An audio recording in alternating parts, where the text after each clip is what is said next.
I know a few people will still be trickling in. But for those of you that have joined or will be joining a moment too late, we're going to record this and share it with you all so you have access to it to go back and answer any questions if you don't remember a fact or a brief tidbit that we throw out there for you. So yeah, let's go ahead and get started. To kick off, my name is Richard Duncan, and I serve as the program manager for University College and Complex Problems. I have a few colleagues with me, but we will introduce them in a couple slides. But to get it started, I want you all to complete a quick poll, just so I can see where all of you are joining us from. I'll give you a moment to do that now.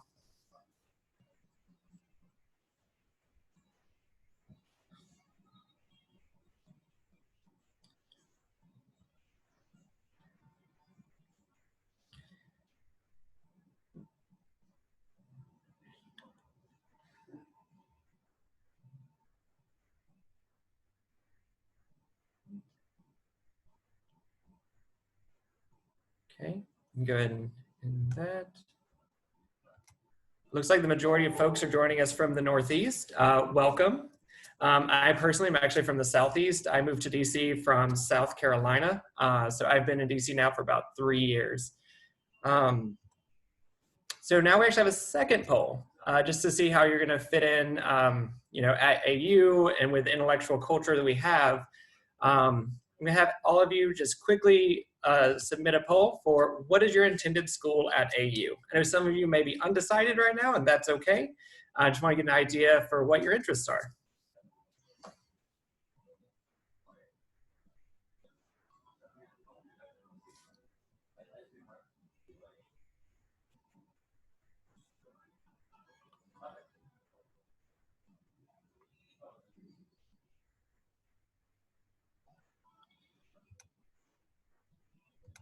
All right, seems like we have a lot of CAS, a lot of SIS, and School of Public Affairs. But obviously, University College encompasses the entire first year class, or everyone is eligible to be a part of it. So we have students represented from all over.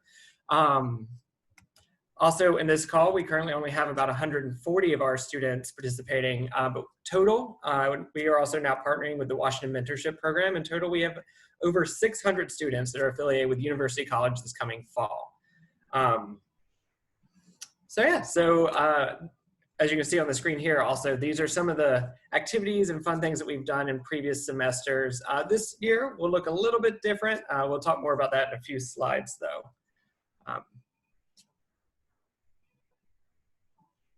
So now we're going to fully introduce ourselves. Like I said, I'm Richard Duncan. I serve as the program manager, so I oversee all the programmatic logistics of both University College and Complex Problems.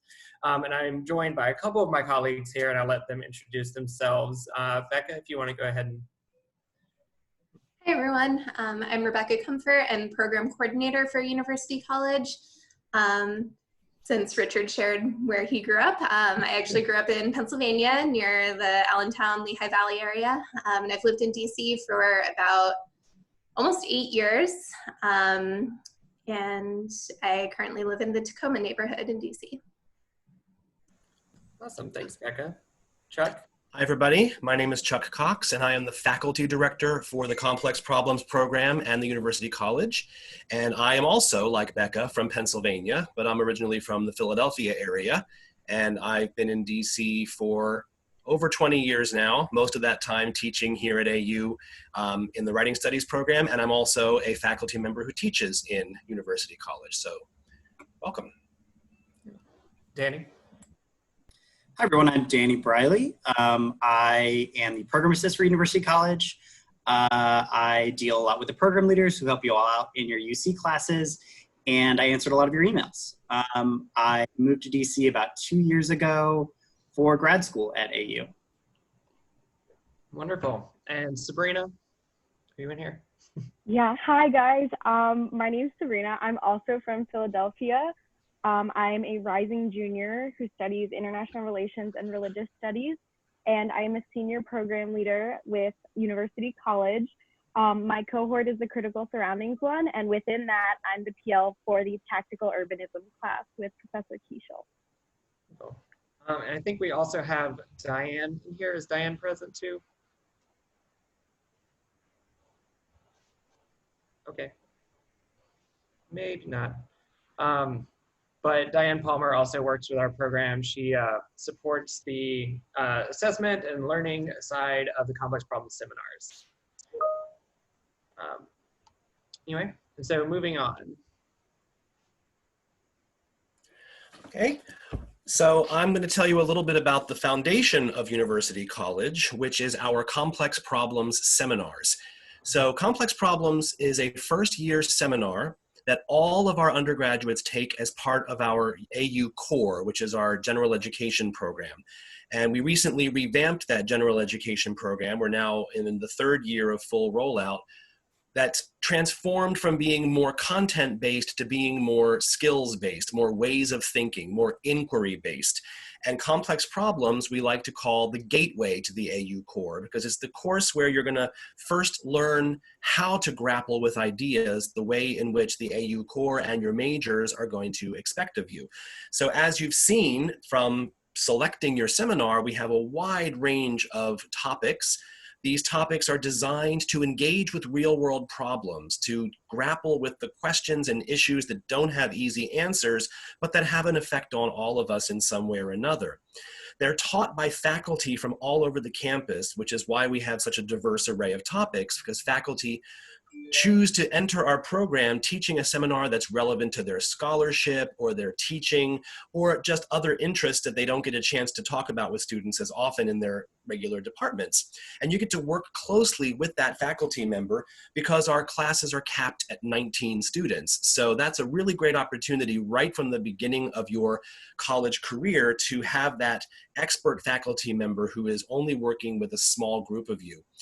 We see these seminars as a transition to college, academically, of course, because they give you a chance to really dive deep into that complex problem, that enduring question, and use it as a way to understand how scholars and other thinkers work with ideas, but also a transition to campus and the life of the university.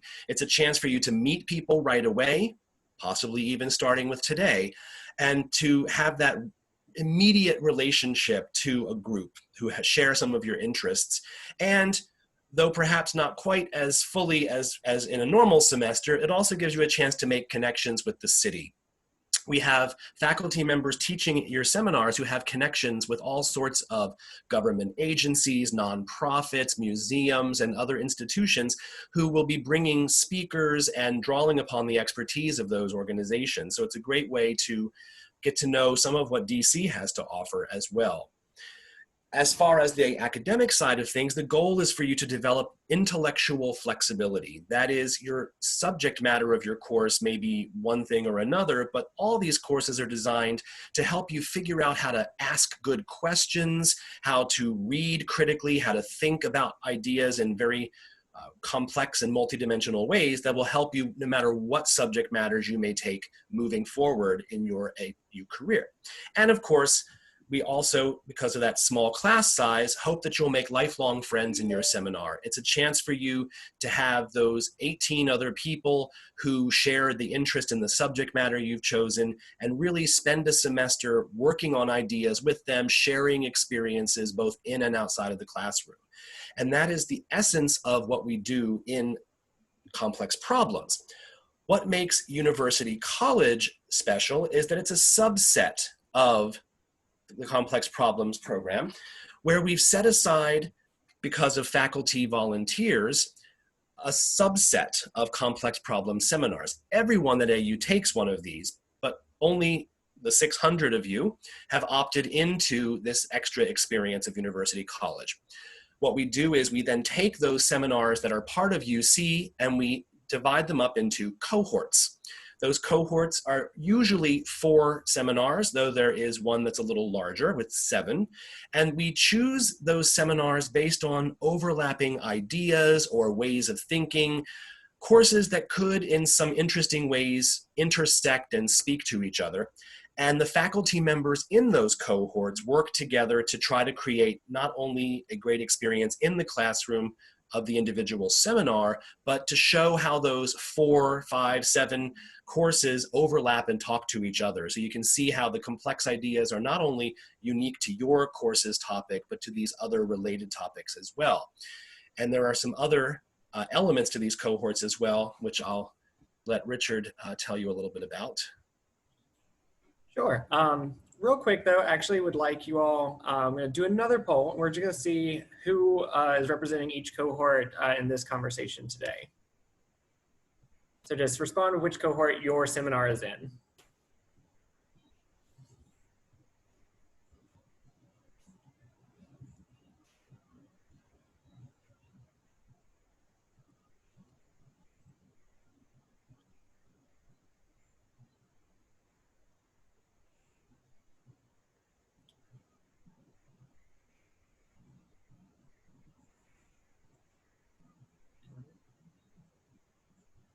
Okay, great. Seems like a majority of you are in justice law in the state, which would make sense, being that is our largest cohort. That is the one of 7 sections as opposed to the others having 4. And since he's here, I'm gonna put someone on the spot. Adam Tomashevsky is actually a faculty member in one of the cohorts, and he decided to join the call as well. So Adam, if you can unmute yourself and you just want to do a quick intro of yourself and the name of your course, I think some of the folks here would appreciate that. Yeah, hi, I just came to lurk. So hello to everybody. It's nice, I was going through the faces, imagining some of you might be my students, and I look forward to actually meeting you face-to-face or electronically, whatever that looks like. My course is the West Prom of Evil, which puts us in the odd group of power, place, and identity. We're some strange bedfellows in there, but I think we're gonna have a really cool cohort going on in there. My class is all about the problem of evil. If there's an all-powerful, all-knowing, all-good God, why is there evil? And then the secular ramifications of neuroscience and how that impacts with the justice system. So it's a complex problem, so it works out well here. Yeah, I guess that's it. And it's nice to sort of virtually meet you all. Yeah, awesome. Thanks, Adam. Sorry for putting you on the spot, but thought it'd be helpful.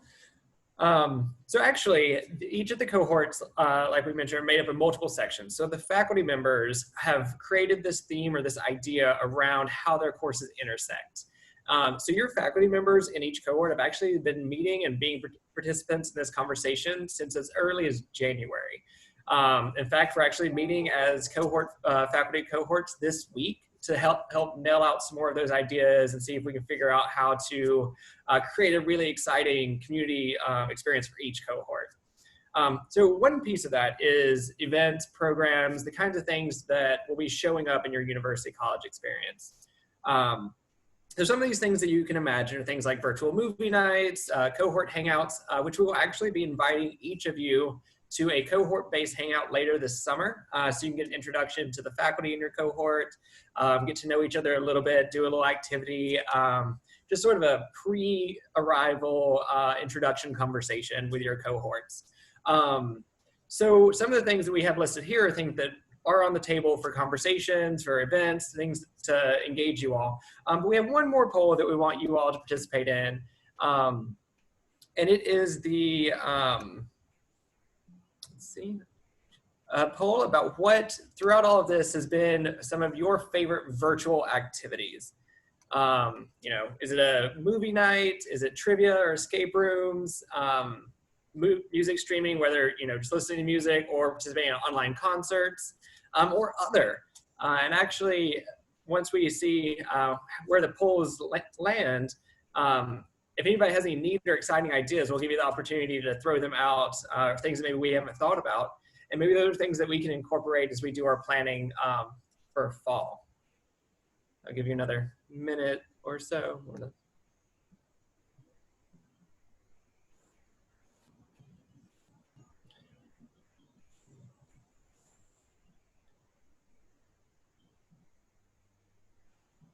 Awesome. So it appears that we have about 10 people who said other. So I'm actually going to enable the chat for a moment. And if you want to just throw in what your other is, what exciting thing you've done or anything that you want to share with us, that would be really awesome. So I'll give folks a second to see if they respond. Checkbox games. All right.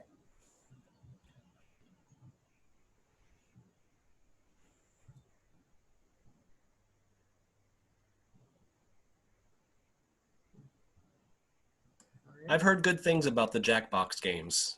Yeah. Tried it myself, but Okay. Yeah, it's lots of fun. And I also saw a painting party. I've gotten to do that a couple times, like streaming a Bob Ross video or something like that. So hopefully we can do something like that during the semester. Oh, Bob Ross. Awesome. Cool. Well, thanks for sharing some of these ideas. We'll try to incorporate them as we continue our planning. Like I mentioned, we've been meeting with your faculty members. Actually, Professor Tomashevsky, that introduced himself moments ago, was actually in a conversation with me this morning where we were talking over some of the ideas for the power, place, and identity cohort and in terms of programming, things that they can do. As of right now, majority of programming will be virtually based. We'll talk a little bit more about that later.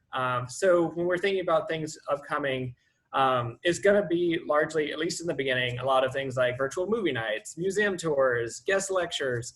But that also means that we'll be able to share that experience with a lot more people throughout your cohort, throughout all of University College as a whole. All right, you want to go ahead? All right, so we asked you all if you had any questions and things during your RSVP. So we took a stab at answering most of them. I think that some of this general information that we have that we can share, we'll answer the questions that you had. If we don't hit on every question that you submitted in your RSVP, at the end of the presentation, we'll leave time for you to ask it in that time. So, University College, it is a full 1-year experience, but you are only enrolled in a seminar for the fall semester. So the spring semester, you won't have the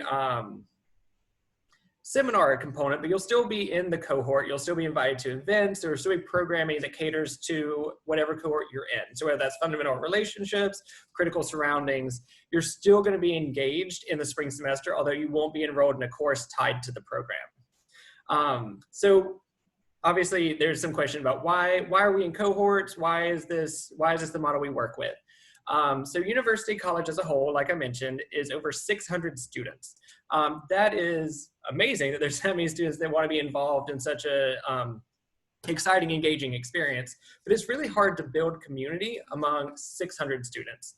So we've narrowed that down and brought into cohorts that range in size from the smallest is in the 50s and the largest is about 130.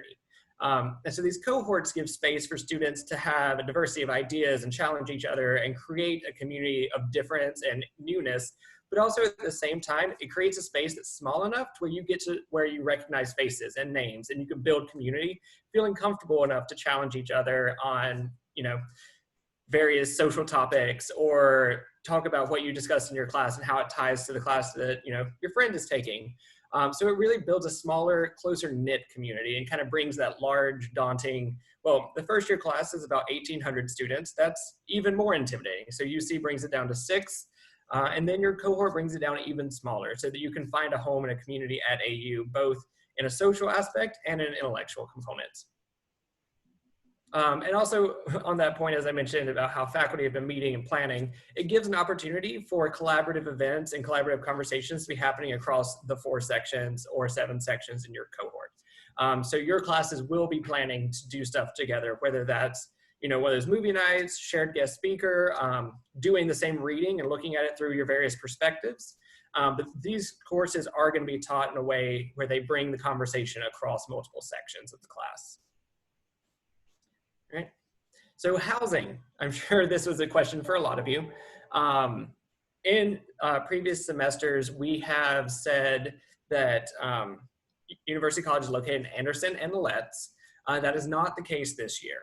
As was put out there by the university, we are now moving to a model for this fall semester where students are going to be housed in single rooms as opposed to double rooms to cut down on risk and density of population within the residence halls. Since we are so large, we're not able to be accommodated in that space. And so we are actually going to be in North Campus across 4 buildings, Hughes, McDowell, Leonard, and Cassell. And your placement is fully based off what you submitted as your room type preference in that application when you resubmitted that recently. Rest of your cohort will be in close proximity to you.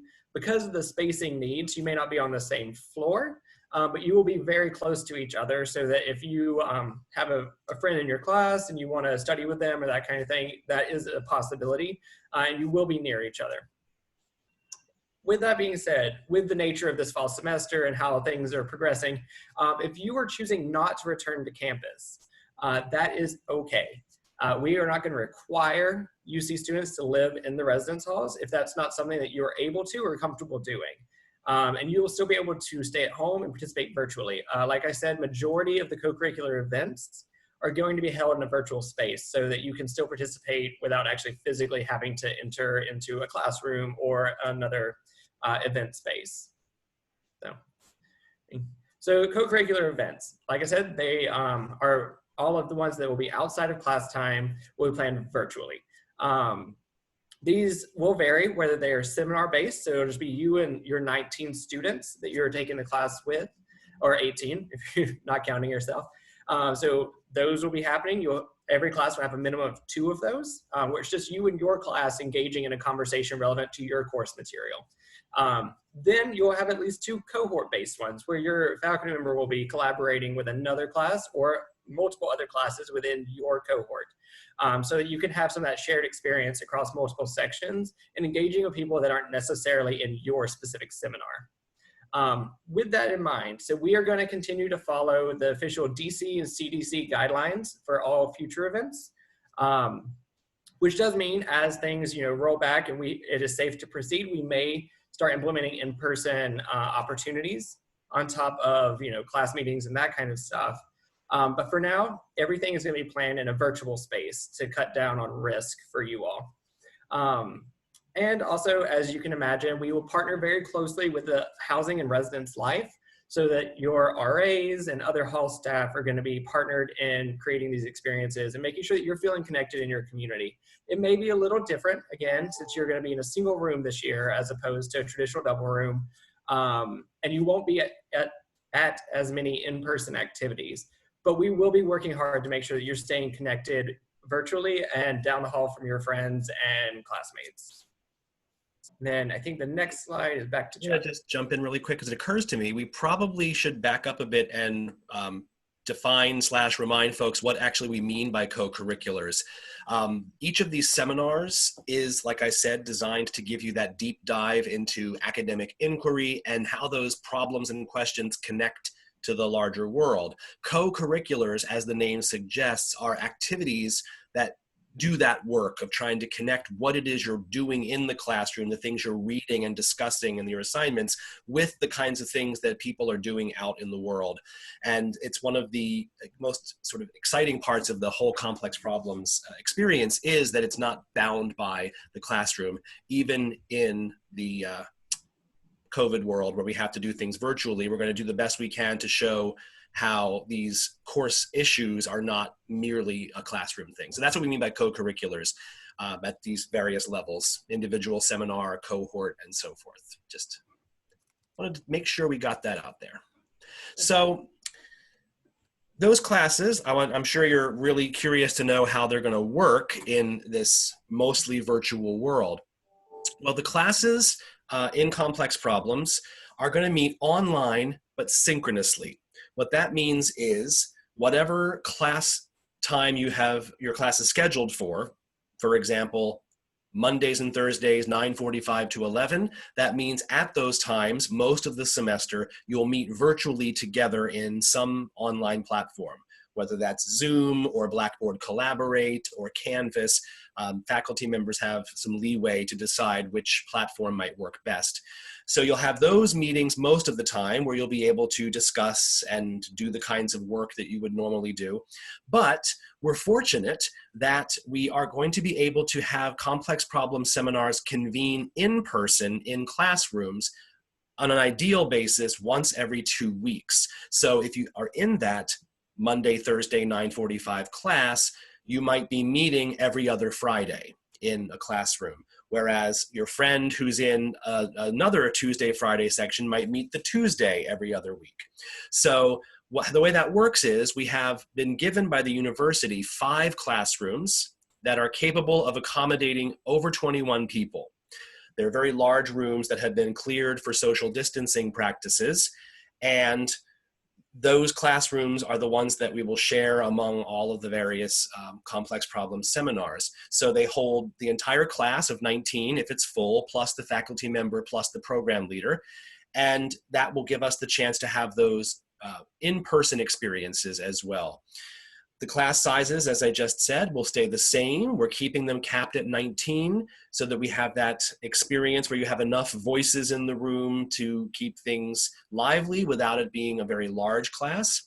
And the university tells us that we are going to have these classrooms cleaned and disinfected each day. So there will be all sorts of measures being taken to ensure health and safety. Face coverings are going to be required in these classrooms, and if you do not have them, there will be more on hand. But we're really excited by the fact that the university has seen that we will be able to have, if you do the math, once every 2 weeks means you'll have 6 to 7 in-person meetings, which is more than many other classes on campus. This is because the university sees the value in these first-year experience courses, and especially complex problems and university college as well, that these are a really important introduction to academic ideas, to the life of the university, to your fellow students. So it's a great opportunity for all of us, students, faculty, program leaders, to have a consistent experience that will give us that chance to be together in the classroom. So I believe that covers all of the questions that we received in advance. We're sure that there are others, so we're more than happy to entertain any questions you might have about any element of university college or complex problems. So do we want to be disabled the chat or re-enable the chat? Yeah, so the chat is re-enabled if you want to write in your questions there, and then we'll do our best to repeat them and answer them as they come in. Yeah. Or if you're more of a social person, you can always raise your virtual hand and I will stop sharing so that we can see everyone and we can hear, you can ask your question out loud. Oh, first question, when are housing assignments coming out? It is my understanding that they are actually supposed to come out this afternoon. If they are not out this afternoon, it should be within the next day or so. You will know before the end of this week what your housing assignment is. Next question is, could there be in-person events in the spring? That is a possibility. There's even a possibility that we could have in-person events later in the fall semester. As the current situation continues to evolve, like I said, we'll be following any of the CDC or DC guidelines about in-person events. It is likely that we will be able to host things specifically in outdoor spaces or in our larger event spaces on campus. One point about, I don't know that you all are super familiar with the layout of campus, but one awesome thing about the location on North Campus is that we're able to leverage the space right behind Hughes, McDowell, and Leonard, and it is the amphitheater. If that space is not being used by other events or anything that's going on, you all also can have that as a great outdoor space to go and hang out, study, have a conversation, any of those sorts of things, well, obviously with weather permitting. And just to jump in on that point about in-person events, we're also still like, you know, we have our assigned 5 classrooms. That doesn't mean that there aren't other spaces on campus. We have not yet heard anything from the university about how socially distanced enabled spaces on campus may be used, for example, on the weekends or in the evenings. So there's entirely possibilities. We don't know yet. We'll absolutely keep people up to date on these things. But for example, if our 5 classrooms, which we know can hold an entire class, are available for folks to reserve, say on a Saturday afternoon, perhaps there could be an in-person event, but that's still to be determined.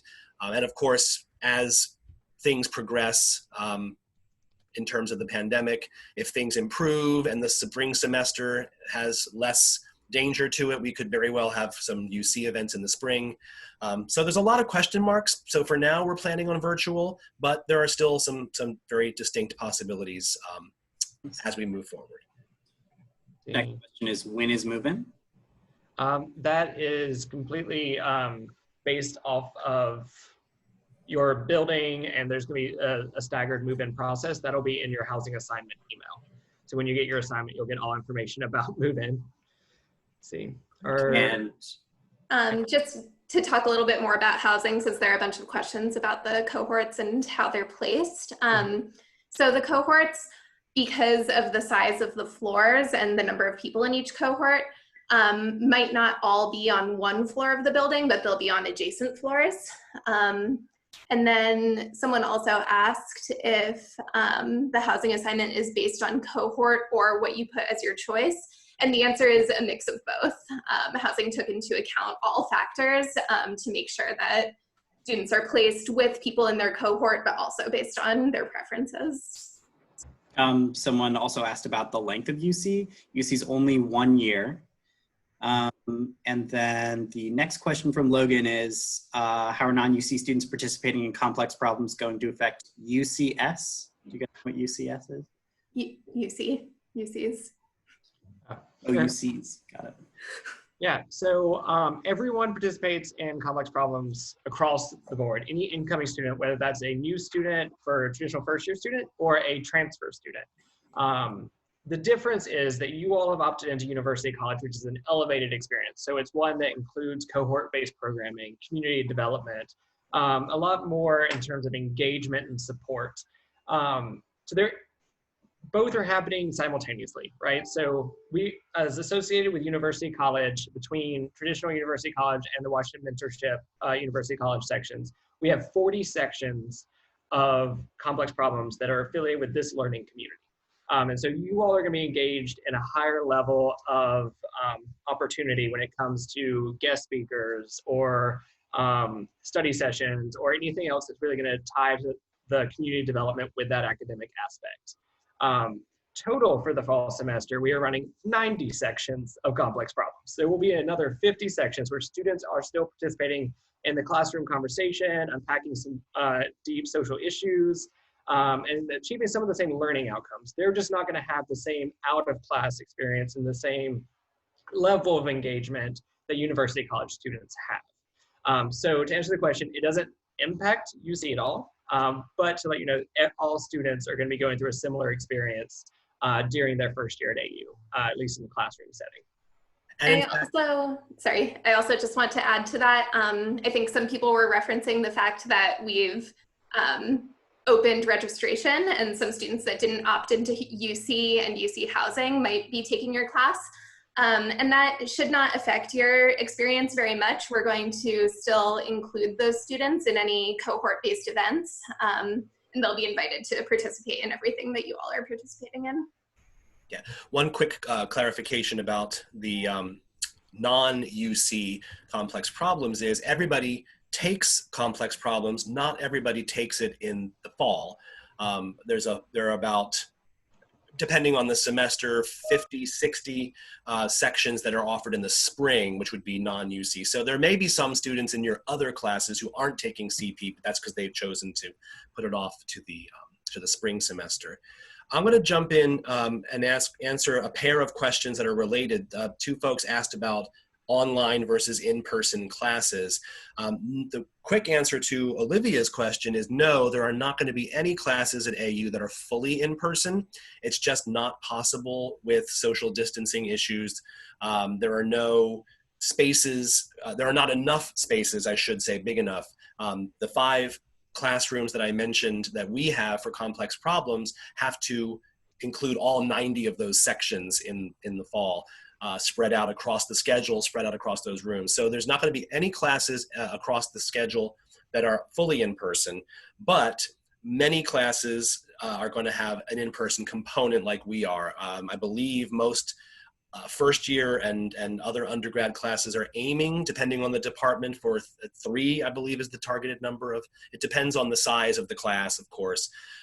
So most classes, to answer Connor's question, will be online in the sense that there's going to be that online majority of the time with in-person elements as possible based on the class and the department and the size.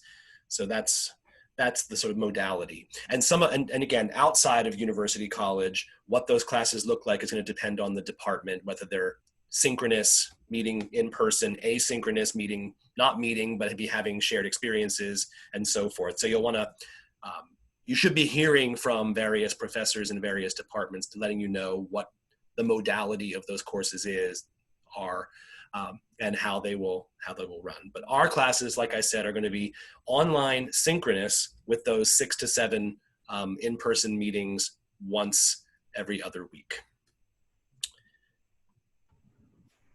Chuck, can you also, while we're on the topic of classes, answer the question from Zaman? Are UC classes graded like any other class or differently? They are absolutely graded like any other class, in the sense that, well, they are. We don't have any particular special system. We use all of the same kinds of expectations, the same grading scales. They're just a seminar that has the 19 students. If anything, it may be different only in the sense that there's a lot more interaction. It's very discussion based. It's very inquiry based. But the grading itself, everyone is held to the same standards. They're not, any harder or any easier in and of themselves. I can answer a few of these housing questions. A few people asked, will cohorts all be on the same floor? Unfortunately, they won't be all on the same floor. We're operating under like housing clusters. They're all going to be close together. The buildings that we're in those 4 previously mentioned buildings. They're not going to be on the same floor. And Matthew asked, are the cohorts still together, even if not on the same floor? Yes, they're going to be clustered together as best we can make them. Logan asked, will housing assignments be based on which cohort we're in, or what we put as our choice? Yes, it's going to be based on which cohort you're going to be in and where those cohorts are housed. For those of you that did indicate interest in the suite style, there are some of the UC sections or cohorts, partial part of the cohort is in Cassell Hall. But if those students who are in Cassell, the rest of the cohort may not be in Cassell, the cohort is either in Leonard or McDowell, so it is immediately adjacent to you. So it's not a far distance to access the other people that are in your same cohort. Again, we are taking over pretty much all of North Campus, and so all 4 buildings are very close to each other, literally just separated by walkways and the amphitheater. So although you may not be exactly with all of your cohort members, you are in very close proximity, so it won't be hard to make connections with them. And it occurs to me before we jump, because we have one new question I see, but we should probably step back, and this is where Sabrina might come in handy with some insights, is this the role of the program leader. We've mentioned this. So program leaders are students who are higher than first year students, most of whom have been through complex problems, whether in UC or not, who are assigned. Every class has one.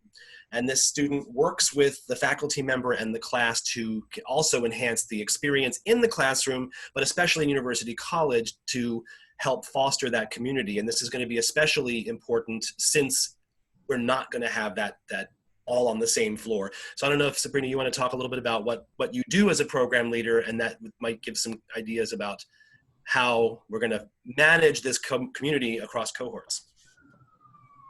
Sure. So I don't have like a spiel prepared or anything, but I guess like kind of the way like I see my biggest role is to kind of like be a bridge between like the students and the professor kind of, and also be a support for you guys. Like, yes, sure, academically, like, if you want me to like read over your essay, or like we can talk about readings if you're confused, but also kind of just like be there for you as like an older student who's kind of already been through this, and like especially this semester might be different than usual, so like just be like an extra person that kind of has your back, if you don't want to talk to your professor but like you're confused or something's happening, academic or in socially or emotionally, and you just want to talk to someone. I think that's probably like my favorite part of the job, is just like making those connections with students and being able to like be there for you guys. On top of like, co-curriculars and like all the other community building stuff that I love to do. So, however way we do this, if the cohort is split, like I'm always here if you guys like just want to send an email, or we can, I don't know what constraints there are for like meeting up in person or like getting coffee or like, you know, whatever you guys need, like I just aim to be there for you guys.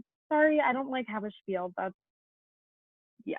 So another piece of the puzzle that's unique to CP, or excuse me, to UC, is because we are in the cohort model, the program leaders who are assigned to the 4 to 7 seminars in that cohort will also be collaborating and will also be communicating just as the faculty are. So there'll be opportunities to work on not just within your class, but also within the other classes in the cohort to be able to connect and have events, which is going to be a really useful tool. I'm going to ask Richard to answer the question from Connor about being able to go into other buildings. Do we have? Yeah, so I'll combine it with also Natalie's question. Yes, you can leave your residence hall. It's not somewhere to keep you away from everyone else. Guidance will shift a little as we continue, again, as the situation evolves. As of right now, the stance is that you can't necessarily go into another building, but you can go throughout the building that you were physically in. With that being said, Hughes, McDowell, and Leonard are all physically connected. They all have a hallway or tunnel that connects each one of the buildings. Now, Cassell would be the outlier in that situation. That doesn't mean that you can't leave your residence halls and go and sit in the amphitheater or on the quad or other spaces with your friends, classmates, that kind of thing. You will also still have access to the community spaces within your building. They will have posted capacities on each one. So for instance, a study room may say that 3 or 4 people can be in there. So you can use that space as an opportunity to distance yourself, but still have safe conversations, study, go over group activities, that kind of stuff together. We had different roommates. So next question about the rooming preferences. I can't answer that fully.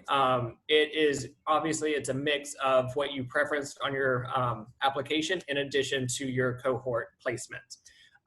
There are only so many bed spaces in Cassell that would be usable in the single housing model. So it's possible that you got placed in Cassell, but it's also possible that you maybe indicated suite as your preference and they ran out of space in Cassell and you got placed in the other physical location of your cohort, which could be Hughes, McDowell, or Leonard. Are there guidelines for leaving campuses? So you will be shared guidance from Housing Residence Life when it comes to what the expectations are around visitation or what, how to best use your spaces. So all of that will be coming from our friends over in the Housing Residence Life office. And any other guidance can be found on the AU Forward Plan FAQ page, frequently asked questions. That'll give you any guidance around classroom spaces, practices on campus, anything that is currently in practice or what we are intending to do.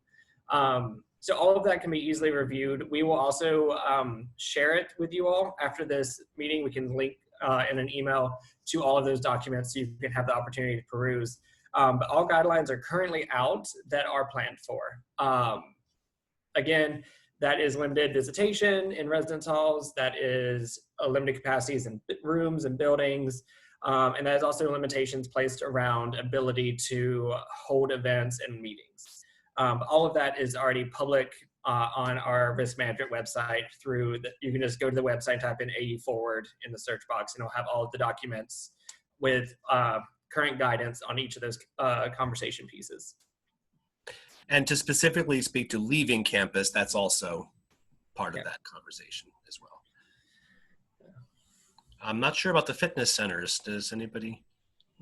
Not sort of outside of our realm of control.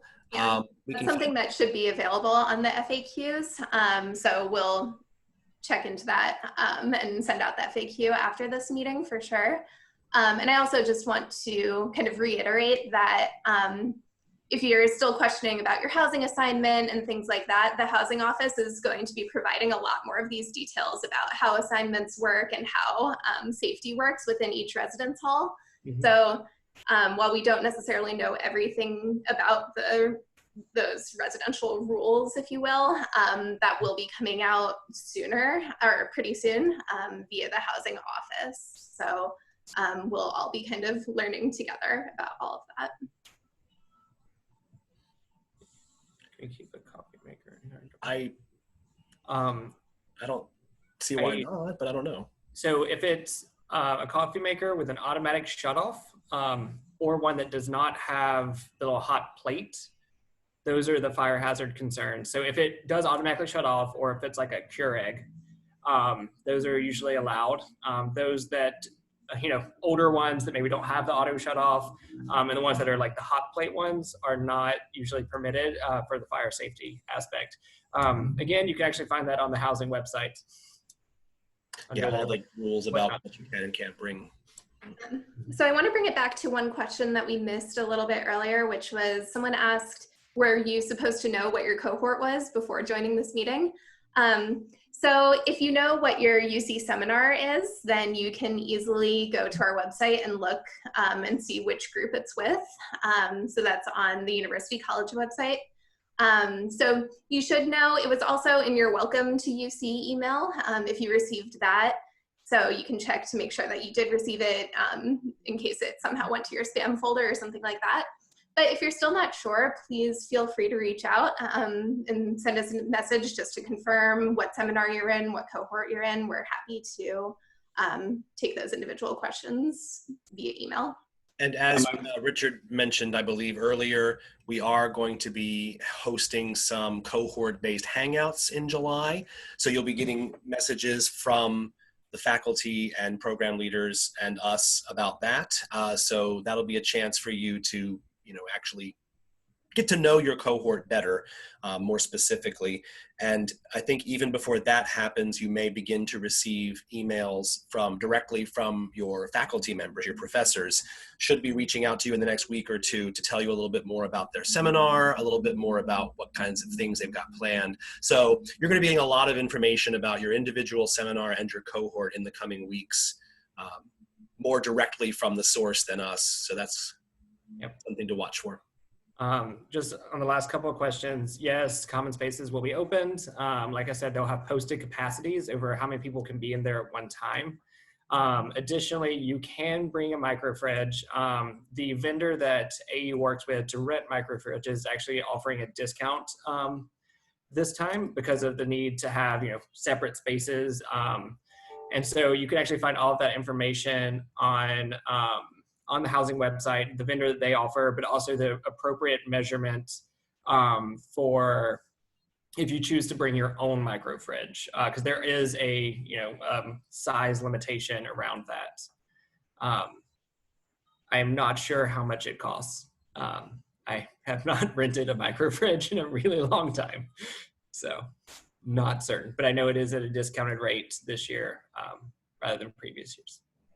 I wanted to go back to something someone asked earlier. Can family members still help on during move-in?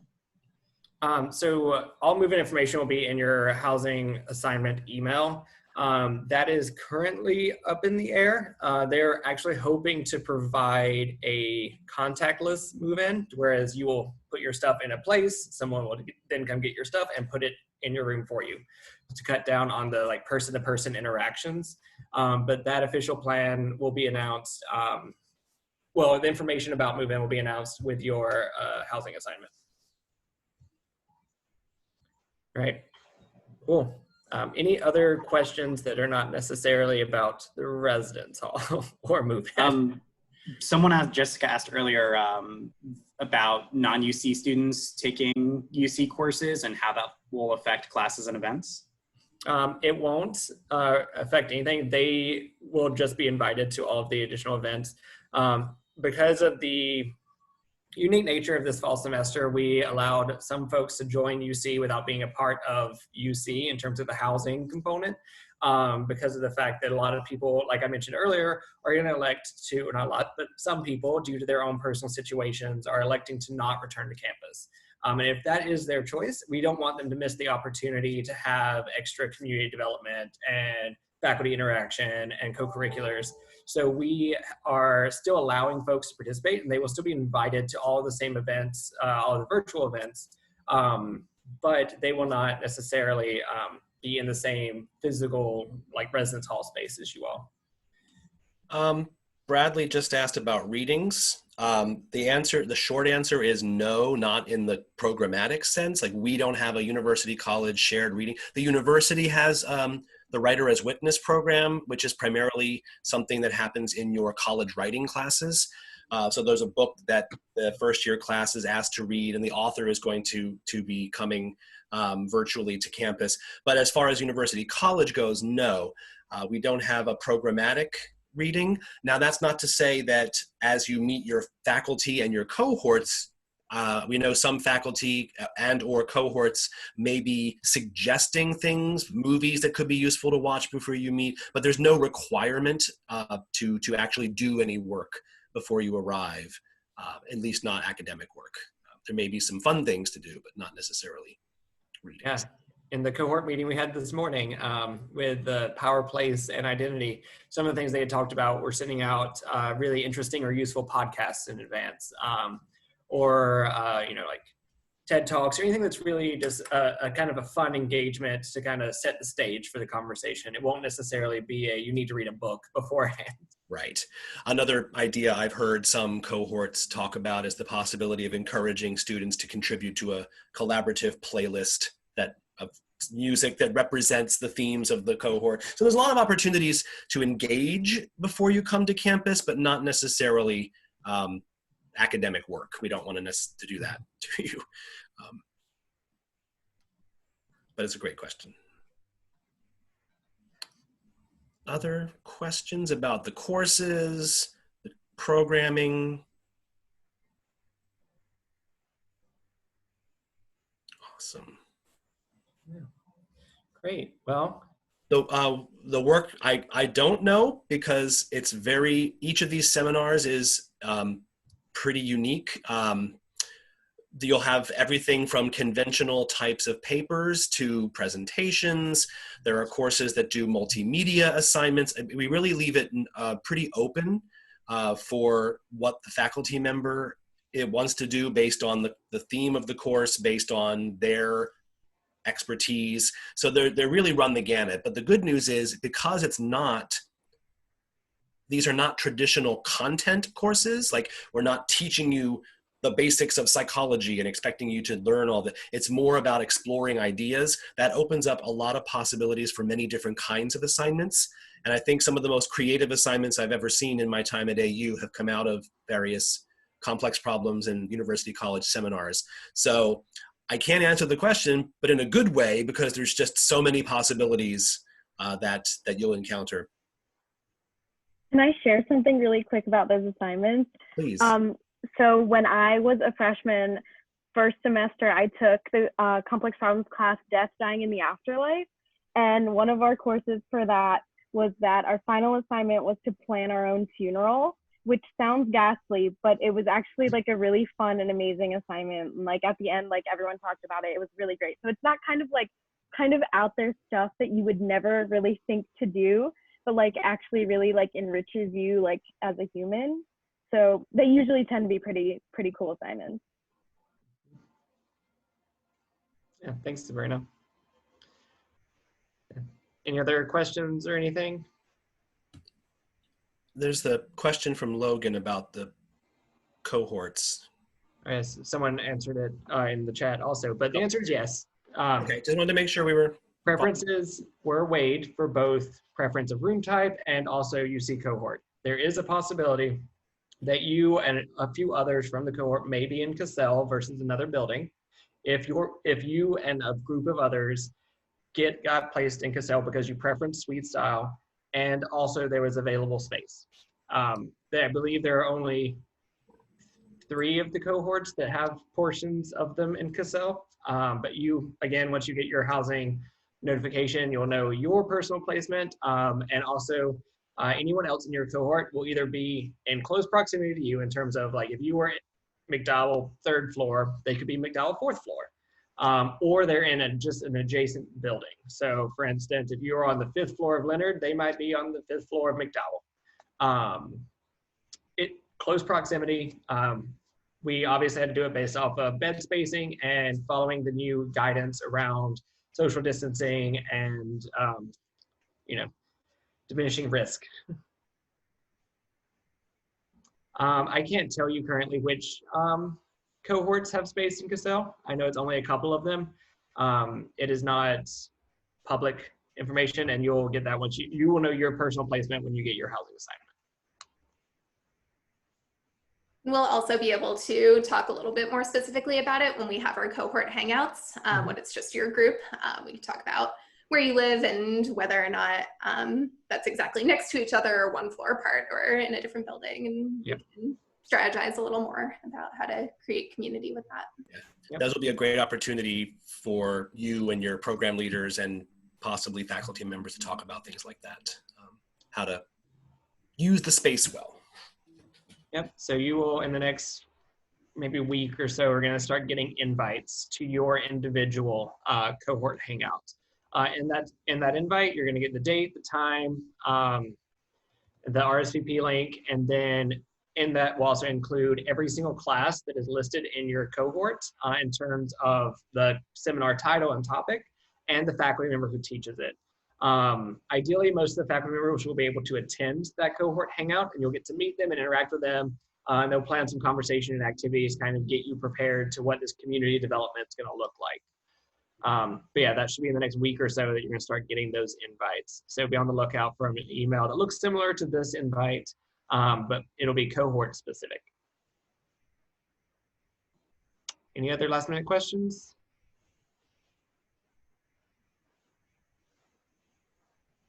Alrighty.